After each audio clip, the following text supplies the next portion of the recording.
Welcome everyone to the Score Fantasy Football Podcast. I'm your host, Justin Boone, the lead fantasy analyst at The Score, and today's episode is presented by Subway's $6 barbecue pulled pork Mighty Melt combo. Try it today.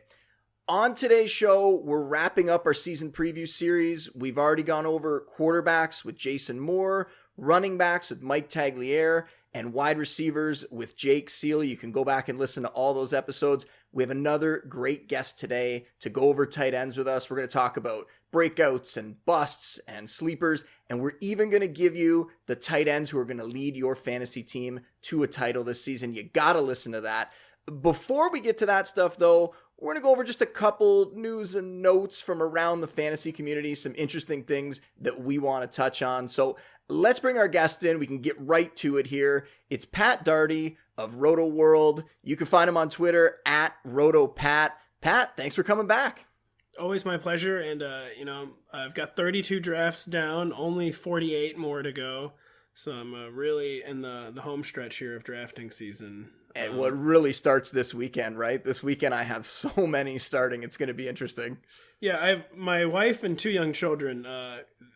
Basically seems like daddy's doing a lot of fantasy drafts. I'm enjoying it, but yeah, we'll be glad to move on from having an obligation every single night of the week here soon. So, well, you learn the value of like the locked door in the house, right? You gotta have it. Yes. You have the office. Like I have the office in the house. You gotta lock that door sometimes. This time, of year. I've had my 3-year-old daughter has burst in on a podcast before, so well, we might be lucky today. Maybe it'll happen. No, the door is locked now. That was a lesson learned, and that made for like a cute moment, but still, it's a cute moment I don't really need to replicate. So the door is now always locked.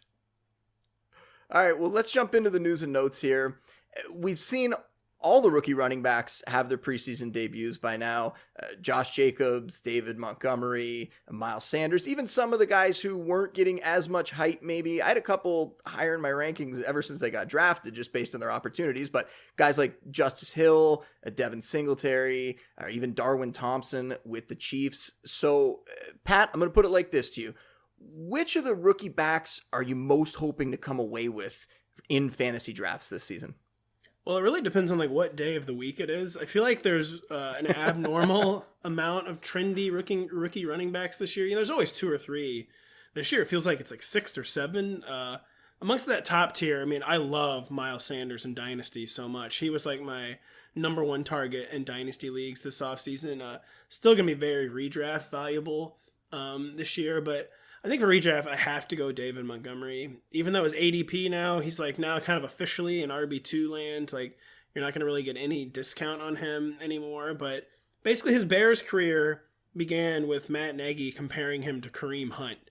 Like coaches typically when they draft a rookie, they do everything they can to kind of tamp down expectations, downplay expectations. They have done the exact opposite with David Montgomery. So they started by comparing him to Kareem Hunt. And it's basically like accelerated from there. Like they haven't stopped hyping him. They haven't stopped hinting at a big role. And yet you're not going to get a discount on David Montgomery, but I do agree with David Montgomery going as a low-end RB2. And amongst that top tier, he's the guy I want out of like him and Miles Sanders and Josh Jacobs. I love Montgomery too. He's not my pick for this one, but I do hope I get him at least a few places. And around that 3-4 turn, he's just an excellent pick. Coming out, he seems like in the preseason here, he's getting away in the pros with a lot of the things that made him successful in college, right? He's still breaking a lot of tackles. He's catching passes. There was some concern, he's a bit of a slower guy. He's not as athletic. There was some concern that maybe that wouldn't translate completely.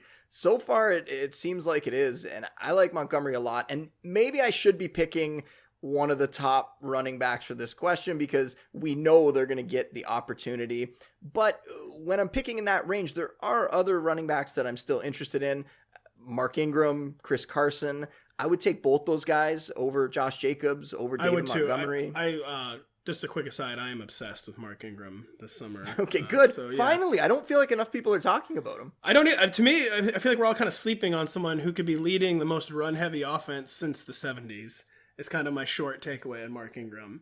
So not to derail the podcast with 10 minutes of Mark Ingram talk, but I could definitely do it. We could. I'm sure we could. Yeah. I've also been getting Miles Sanders just because he's going a couple rounds later. I'll take a shot on him as well in the 6th or so. But for this question, the guy that I feel most upset about if I don't get him is actually Darwin Thompson. And that's because in that range of the draft, a little later on, there's not that many guys that have a direct path to a starting job, right? Devin Singletary is somebody we just mentioned. He does, but that Bills offense, that rushing attack might not be as fruitful for fantasy, right? Josh Allen's there. He's going to run the ball quite a bit. He gets involved in the goal line as well.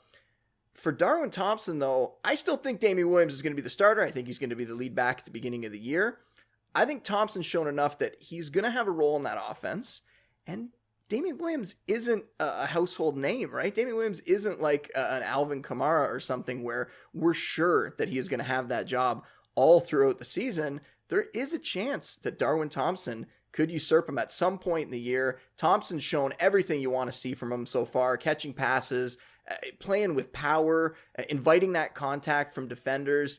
There's a shot that at some point this season, if Damien Williams isn't getting it done, Darwin Thompson might get a chance to. Andy Reid's been talking him up after the way he's performed in the early preseason games here. So Thompson is someone that I really hope I can get around that, 9th, 10th, 11th round right now.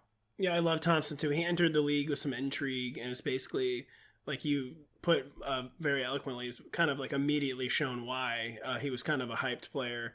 And like you laid out for many reasons. I might actually be talking about Damien Williams later in the podcast. Spoiler alert. But yeah, I think it's a great spot for Damian Thompson, or for Darwin Thompson. It is what is still a reasonable ADP. So I agree with Darwin as a later rookie target. And I will say, you can't really go wrong with having any of those rookies on your roster, right? They all have quite a bit of upside in 2019. So I think making sure that you come away with one or two. I know I did a post recently where I was sort of going through draft strategy, and I think I ended up with like 4 of the rookie running backs on my team. Most of them were the later round guys. And someone asked me, are you worried about having that many rookie running backs? I'm not worried at all, because if 1 or 2 of them hit, picking in the later rounds like that, you're going to be in great shape. Yeah, it's just definitely kind of like I said, like shaping up as like another year of the rookie running back. And yeah, I wanted to real quick reiterate like another point you made about David Montgomery earlier, where he really is similar to Kareem Hunt in that his athletic whole is kind of like greater than the sum of its parts. Like you said, there are parts of him on paper that, don't stand out. There are red flags. But so far in college, he was like Kareem Hunt, where he overperformed his measurables, so to speak. And I think he can definitely do that again in the pros. Said leave on time, my baby said leave on time.